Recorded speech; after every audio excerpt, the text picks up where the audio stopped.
వినండి సహోదరి సహోదరులు, ఊహించనంత ఆశీర్వాదాన్ని, నువ్వు ఊహించలేనంత దీవెనను నీకు అందించగలిగిన మహా గొప్ప దేవుడు నేను ప్రకటిస్తున్న ప్రభు అయిన యేసుక్రీస్తు.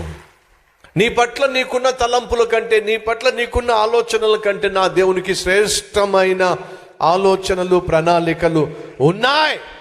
మర్చిపోవద్దు. నీ కొడుకు పట్ల, నీ కూతురు పట్ల నీకున్నటువంటి ఆలోచనల కంటే నా దేవునికి శ్రేష్టమైన ఆలోచనలు ఉన్నాయి. మర్చిపోవద్దు. గొర్రెల కాపరిని నేను ఈ దేశానికి రాజు నవ్వడం ఏమిటి? ఏమిటేమిటి? నా దేవుడు కనికరిస్తే అలా ఉంటుంది. నా దేవుడు ఒక వ్యక్తి పట్ల జాలి పడితే అలా ఉంటుంది.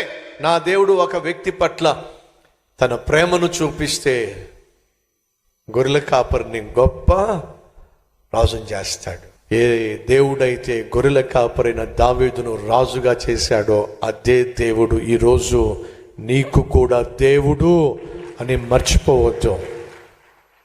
ఈరోజు నువ్వు కలిగి ఉన్న దీనస్థితిలో నుండి, హీన స్థితిలో నుండి నిన్ను లేవనెత్తుటకు నా దేవునికి అసాధ్యము కానే కాదు.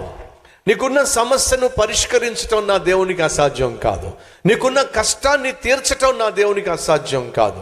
నీకున్న కన్నీటిని తుడవడం నా దేవునికి అసాధ్యం కాదు.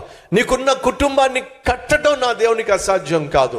నీ కుమార్తెను, నీ కుమారుణ్ణి బాగు చేయటం నా దేవునికి అసాధ్యం కాదు. నిన్ను కట్టుకున్న వాడిని ఒక మంచి భర్తగా మార్చటం నా దేవునికి అసాధ్యము కాదు. ఈ వాస్తవాన్ని, సత్యాన్ని గ్రహించవలసిందిగా కోరుతున్నాను. ఆ రోజు దావీదు గొల్లవాడు, కానీ దేవుడు ఒకరోజు ఆ గొల్లవాడిని రాజుగా అభిషేకించాడు.